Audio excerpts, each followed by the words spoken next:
үзэгч та бүхэндээ шинэ 7 өдрийн мэндийг хүргэж байна. За бид сая санаа эдийн засгийн мэдээллийн хөтөлбөр үзүүлэхэд бэлэн болсон байна. Эхлээд та бүхэндээ хөтөлбөртөө багтсан мэдээллүүдийг товчоор хүргье. Жижиг дунд үйлдвэрлэл үүсгэн байгуулж бүртгүүлэх аж ахуйн нэгж иргэн хууль заасан нөхцөлийг хангах ёстой бөгөөд арх тамхины үйлдвэр жижиг дунд үйлдвэрт хамаарагддаг байна. Twitter компаниг 1.8 тэрбум Америк долларын хувьцааг гаргаж нийт 14 тэрбумын долларын үнэлгээтэй олжээ. Жижиг дунд үйлдвэрлэлээр бүртгүүлэх аж ахуйн нэгж иргэн татвар төлөгчөөр заавал бүртгүүлсэн байх ёстой бөгөөд бүртгүүлээгүй бол татварыг нөхөн төлөөлдөг байна.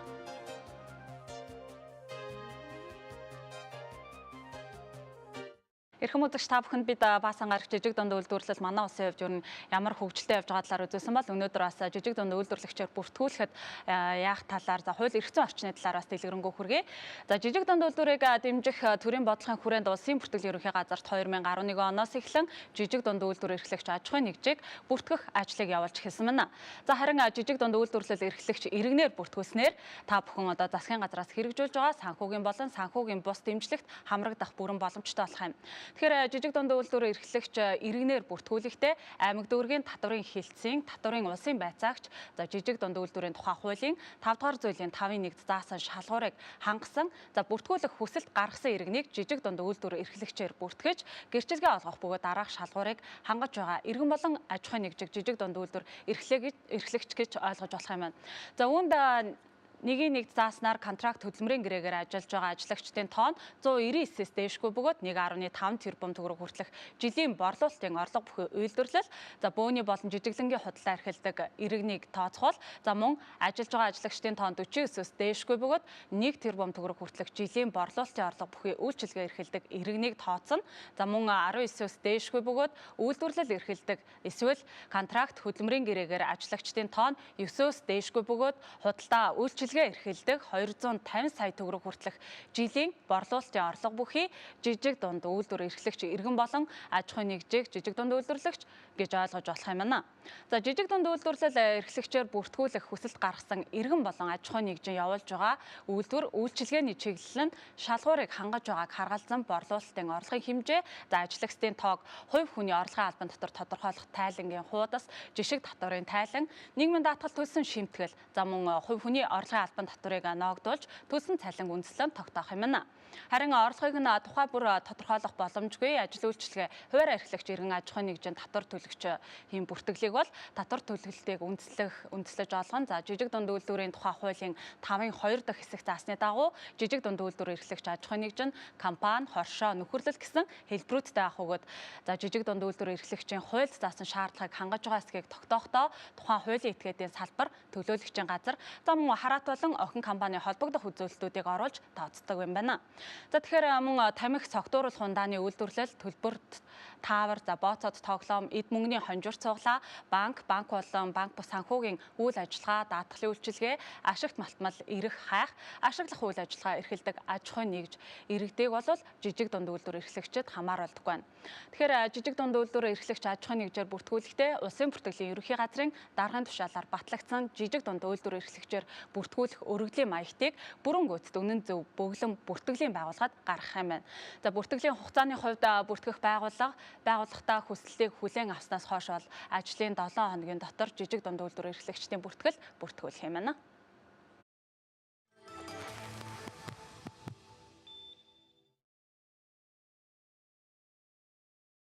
За тэгэхээр жижиг дунд үйлдвэрлэл эрхлэгчийн шалгуурыг хангасан тохиолдолд иргэн болон аж ахуйн нэгж одоо ямар бичиг баримтыг бүрдүүлэх талаар мэдээллийг бэлтгэсэн байгааг хүлээн авч чадсан нь. Хүсэлт гаргасан иргэн нь бүртгүүлэхдээ иргэний үнэмлэхийн хуулбар хөдөлмөрийн гэрээгээр ажиллагчдыг нийгмийн даатгалд хамруулсан бол нийгмийн даатгалын байгууллагын тодорхойлолт, дэвтэр эсвэл цалин хөдөлмөрийн хөлс тэдгээртэй адилдах орлого болон шууд бус орлогоос суудсан албан татварын тайлан, хувь хүний орлогын албан татвар тодорхойлох тайлангийн хуудас, жижиг татварын тайлан, гэрчилгээний үн төлсөн баримтын хуулбарыг бүрдүүлнэ. Гэрчилгээг олгохдоо гэрчилгээний үн болох 5,000 төгрөгийг Капитрон банкнд дах жижиг дунд үйлдвэр хөгжүүлэх сангийн 3053 тэг 3697 тоотаансанд төлөвлөнэ. Үүнээс өмнө нь зээл төсөлд хамрагдсан боловч татвар төлөгчөөр бүртгүүлээгүй иргэний мэдээлэлд үндэслэн Тухайн иргэнээр татварын талингийн нүхэн гаргуулж татвар төлөгчөөр бүртгэн эхний ээлжинд хүү торгуул алданх тооцохгүйгээр татварыг төлөөлөх арга хэмжээ авах юм а. За харин жижиг дунд үйлдвэр эрхлэгч аж ахуйн нэгжээр бүртгүүлэхдээ жижиг дунд үйлдвэр эрхлэгчээр бүртгүүлэх өргөдлийн маягтыг бүрэн гүйцэд үнэн зөв бүглэн бүртгэлийн байгууллага гаргана. Өргөдөлд хүсэлт гаргагч иргэний овог нэр оршин суугаа газрын хаяг, хүсэлт гаргагч аж ахуйн нэгжийн оноос нэр оршин байгаа газрын хаяг, эрхэлж байгаа үйл ажиллагааны төрөл, хөдөлмөрийн гэрээгээр ажиллагчдын тоо, жилийн борлуулалтын орлогын тухай мэдээллийг тусгана. За мөн үүнээс гадна улсын бүртгэлийн гэрчилгээ, хөдөлмөрийн гэрээгээр ажиллагчдыг нийгмийн даатгалд хамруулсан тухай нийгмийн даатгалын байгууллагын тодорхойлолт, улсын тэмдэгтийн хураамж 2200 төгрөг төлсөн баримт, аудитын байгууллагаар баталгаажуулсан өмнөх жилийн санхүүгийн болон татварын талин балансыг хавцгаргах юм а. Бүртгэх хугацааны хувьд таны хүсэлтийг хүлээн авч хуульд заасан шаардлагыг хангасан гэж үзвэл бүртгэх байгууллага хүсэлтийг хүлээн авснаас хойш ажлын 7 өдрийн дотор жижиг дунд үйлдвэр эрхлэгчийн бүртгэл бүртгэж аж ахуйн нэгжийн улсын бүртгэлийн гэрчилгээнд тэмдэглэл хийж хуулийн итэдгийн бүртгэлийн мэдээллийн санд холбогдох мэдээллийг оруулан хуулийн итэдгийн хувийн хэрэгт холбогдох материалыг хийх ажиллагааг хийх юм а.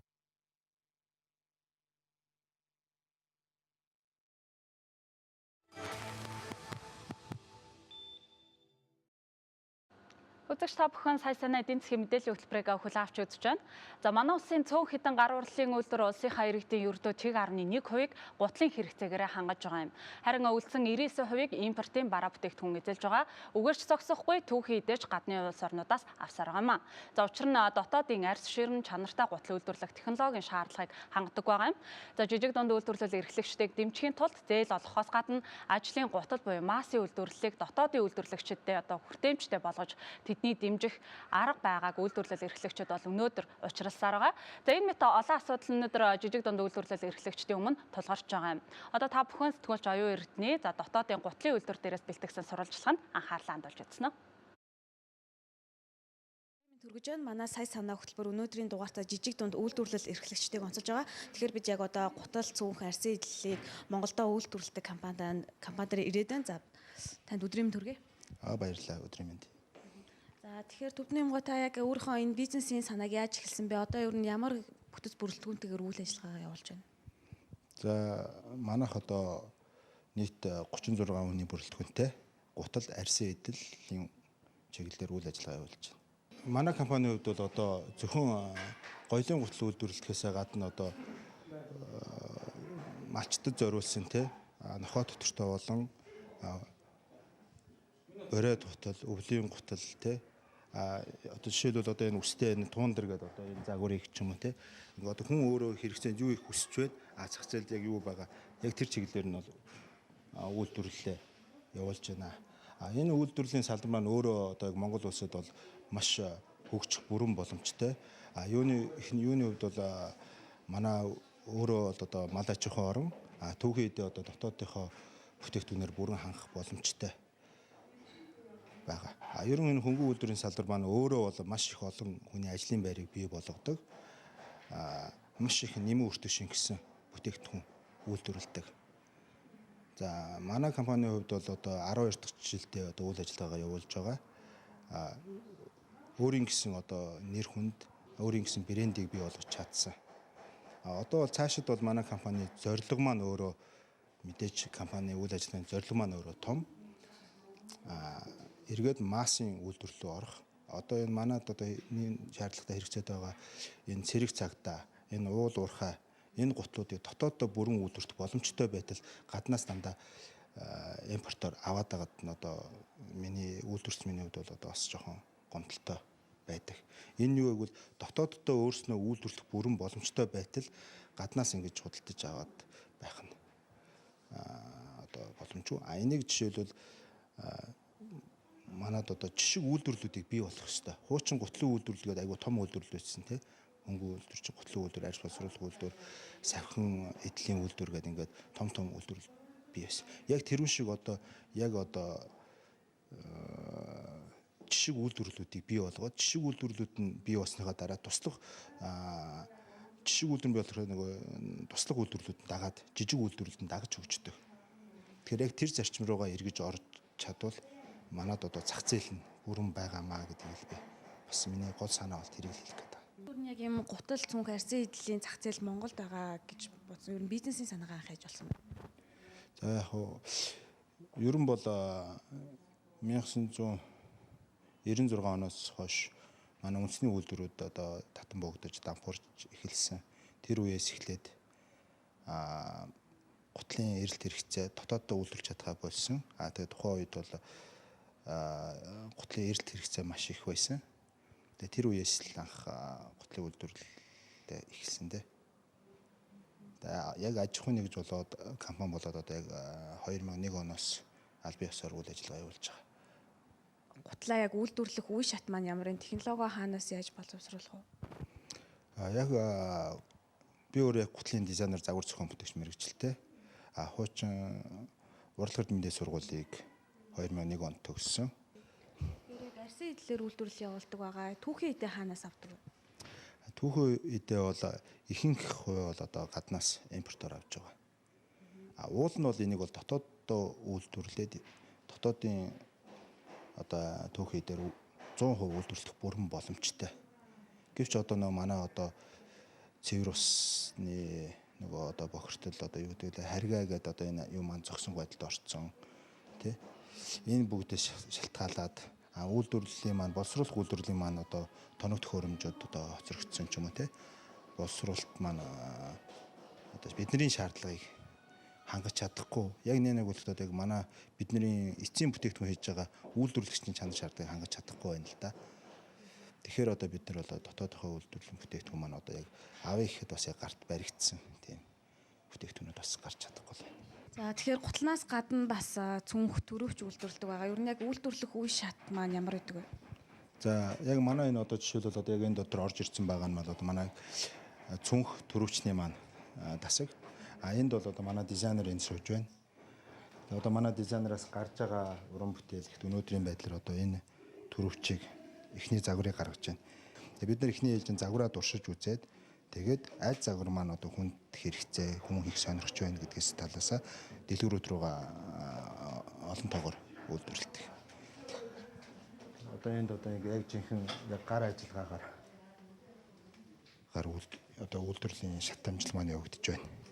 Энэ одоо манай дизайнерын өөрийн одоо хийж байгаа төрөвчнүүдийн загварууд энд байна. Тэгээ дээр нь тэгэл одоо зөвхөн төрөвч гэхгүй эрэгтэй цүнх, эмэгтэй цүнх тий. Тэгэл одоо тэр хэрэглэгч одоо юу хүсэж байна. Тэр бүгдийг л одоо аль тохоор хэрэглэгчтэйгээ хүсэл сонирхол таарсан загваруудыг л гаргах гэж хичээж үйлдвэрлэж байна да. Тэгэхээр яг нэг бүтээгдэхүүн үйлдвэрлэхэд үйлдвэрлэлийн зардал хэд авах вэ? Тэндээсээ хэдэн төгрөгийн ашиг болохоор нь бас ажиллах хүчний хувьд ямар болцоотой цалин хангамж юу? За манай ерөн дундаж цалин бол 600-аас 800 мянган хооронд байдаг. Тэгээ ер нь бол яг бид нар маш олон тоогоороос үйлдвэрлэж чадахгүй. Ажлын байрны маань багтаамж бас хүрэлцэхгүй. Одоо цөөхөн тоогоор үйлдвэрлэж байна л да. Тий. Арсан бүтээгдэхүүн маань үйлдвэрлэлийн зардал өндөртэй юу? Мэдээж түүхийд маань өөрөө өндөр. Түүхийдийн зардал өөрөө өндөр байгаа болохоор бүтээгдэхүүний маань зардал бас өндөр байна. Одоо яг ямар тоног төхөөрөмж ашиглаж байна? Тоног төхөөрөмж яг бүрэн хүчин чадалд нь хүртэл ашиглаж чадж байна. Яг жижиг дунд үйлдвэрлэл эрхлэгчтэй алдаа яг анх ингэ өндөр үнэтэй тоног төхөөрөмж аваад тэрнийхээ хүчин чадалд хүргэж чадахгүй бас зардлаа дийлдэггүй тийм тал байдаг юм лээ. За яг тэр бол ерөнхийдөө бол масс том үйлдвэрүүд дээр гардаг проблемууд. Манайх бол харьцангуй одоо өөрийнхөө сав тий тэрэндээ таарсан одоо үйлдвэрлэл явуулж ирэх юм да. Цаашдаа бол мэдээж үйлдвэр үргэлжлэхийн хэмжээгээр массын үйлдвэрлэл ороод ирэхээр хүчин чадлаа нэмж аль тохоор ажлын бүтээмжтэй тоног төхөөрөмжийг бас авах шаардлагатай л да. Тэгэхээр одоо яг гутал үйлдвэрлэх үе шат маань ямар шат амжилттай байна? За гутал үйлдвэрлэлт маань эхлээд мэдээж доор загвар зохион бүтээгчдээс маань гутлын маань загвар бэлэн болоод эндээс эсвэр рүү орж ирнэ. Тэгээ одоо яг энэ дотор орж ирж байгаа манай тасаг нь одоо эсвэрийн тасаг. Ихэвчлэн манайх одоо хүн болгоны одоо хүссэн загвар, хүссэн югаар хийж байгаа болохоор массын үйлдвэрлэл биш, маш цөөн тоогоор үйлдвэрлэдэг. Хэнд шүүс гэх юм уу гар гутал гэсэн болохоор ихэвчлэн гар ажиллагаа ихтэй. Тийм цөөхөн тоогоор үйлдвэрлэж байгаа. Ер нь зах зээлээ харгалзаад одоо хичнээн төрлийн загвар гаргадаг. Нэг загвараа хэдэн хувиар үйлдвэрлэдэг вэ? зах зээлээс шалтгаалж загвар янз бүр л дээ. Яг манайх бол өдөртөө бол нэг 20 гутал үйлдвэрлэж байна. Тэгээ сардаа нэг 450-аас 550-аас гутал үйлдвэрлэж байгаа. Ер нь бол цаашдаа бол үйлдвэрлэл маань өөрөө зах зээл бол байна. Зах зээл байгаа боловч үйлдвэрлэл маань өшөө өргөжих бүрэн боломжтой. Гэвч одоо бид нэг үйлдвэрлэж байгаа яг бодитоор одоо дэмжиж байгаа төр засгаас юм уу дэмжиж байгаа яг үзүүлэлт бол айгүй асар бага байна. Дотоодынхаа хэрэглэгчдийг одоо дотоодын маань үйлдвэрлэгчд бүрэн хангахын тулд одоо яг төр засгаас үзүүлж байгаа дэмжлэг бодиттой танд хүрч гинөө жижиг дунд үйлдвэрлэлийн дэмжих сангийн зээлд таамрагдсан уу? Жижиг дунд үйлдвэрлэлийн хөгжүүлэлт сангийн зээлэнд манайх 3 жилийн өмнө хамрагдж байсан. Тухайн үед бол манайх одоо 600 сая төгрөгийн төсөл бичиж 100 сая төгрөгийг өгч ирсэн. Энэ нь юу вэ гэвэл одоо жишээлбэл тэр 600 сая төгрөгийн үйлдвэрлэлийг авсан бол өнөөдөр манайх бас үйлдвэрлэл нэлээд өргөжчихсөн. Нэлээд том хэмжээнд очсон байх ёстой байсан. Гэтэл өнөөдөр 3 жилийн дараа их бахвайдгаараа байгаад жоохон харамсалтай. Энэ нь юу вэ гэвэл бодитоор жишг үйлдвэрлэлүүдтэй, гол үйлдвэрлэлүүдтэй бүх талаар нь нэг мөсөнд дэмжих ёстой болов уу гэж бодоод байгаа. Тэгжээж маасаа авч явах үйлдвэрлэлээ эхлээд бий болох хэрэгтэй. Маасаа авч явна гэдэг гутал маань одоо жишээлбэл яг хүн болгон бариад аваад хийчих ажил бас биш байгаа юм. Зүгээр нэг хүн одоо подолд суугаад ч юм уу гэртээ гутал хийн гэдэг ойлголтоос манайх одоо салах хэрэгтэй. Гутал гэдэг маань өөрөө одоо баг үндэсний аюулгүй байдалтай холбоотой. Эвгүй гутал өмсгөр яадаг үлээ те. Хүний хөлийг нухаас эхлүүлээд хүний нуруунд гаж өгөхөөс ахуулаад эргээд сөрөг тал ихтэй чиг татсан гутал ямар үр нөлөөтэй бай гэхээр гэдэг маань өөрөө хүний хөлийг мөөгөн зүртгээс ахуулаад бөөр болон дотор эрэхт бас нөлөө үзүүлдэгтэй адилхан. Энэ маань яг шинжлэх ухааны үндэслэлтэй яг зохицоор нь зөв технологийн дагуу үйлдвэрлэх ёстой. Гэтэл өнөөдөр манай одоо баг хүн болгон хийж болмоор юм шиг ашигтай юм шиг санагдал те.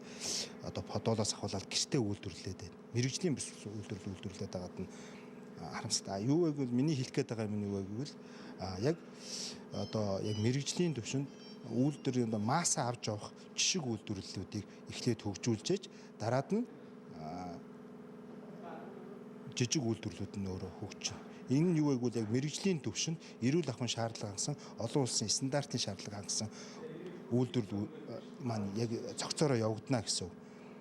Зах зээл байна уу гэхээр байна. Өнөөдөр манай хичнээн цэрэг цагдаатай билээ, тий? Уул уурхай яаж хөгжиж байгаа билээ. Гэтэл өнөөдөр бид нар цэрэг цагдаагийнхаа гутлыг хангаж чадахгүй байна. Уул уурхайн гутлаа хангаж чадахгүй байна. Малчтынхаа дулаан гутлыг хангаж чадахгүй байна. Гэтэл бид нар энэ бүгдийг Монголынхоо малаар тий дотоодынхоо бүтээгдэхүүнээ үйлдвэрлэх бүрэн боломж нь байгаамаа л гэж хэлэх гээд. Тэгэхээр үзэгчдээ бид өнөөдөр дотоодын жижиг дунд үйлдвэрлэгчтэй яг Монгол брендийг бий болгож байгаа үйлдвэрлэгчтэй танилцлаа. Танд баярлалаа. За баярлалаа. За тэгэхээр өнөөдөр альва улс орны хувьд хөгжлийг томоохон пүлс компаниуд авч явдагч жижиг дунд үйлдвэрлэгчид бол баггүй эсхийг нь нуруунд дээрээ үйлдэлдэг байгаа. За манай улсын хувьд гэх юм бол өнөөдөр бас бүртгэлтэй 60 мянган гаруй аж ахуй нэгж байгаа өгөөд өнгөрсөн 1 жилийн хугацаанд бол хөдөлмөрийн яамнаас одоо жижиг дунд үйлдвэрлэгчдийн гар дээр 110 тэрбум төгрөгийн хөнгөлөлттэй зээлийг олгосон. Зам одоо засгийн газрын шинжлэлийн засгийн газрын 2012-оос 2016 оныг хүртэлх одоо үйл ажиллагаанд шинээр 150 мянган ажлын байрыг бий болохоор бол зээдлийн батлан даалтын сангаас тодорхой хэмжээний хөрөнгө мөнгө олгосон ч өнөөдөр бас боддоор жижиг дунд үйлдвэрлэлийн хөгжил төдийлөн хурдцтай байж чадахгүй байна гэсэн санаагаар бас энэ удаагийнхаа нэвтрүүлгийг хийсэн. За ингээд сая санаа эдийн засгийн мэдээллийн хөтөлбөр студиуд болор цэцэг ажлаа анхаарлаа хандуулж үзсэнд баярлалаа.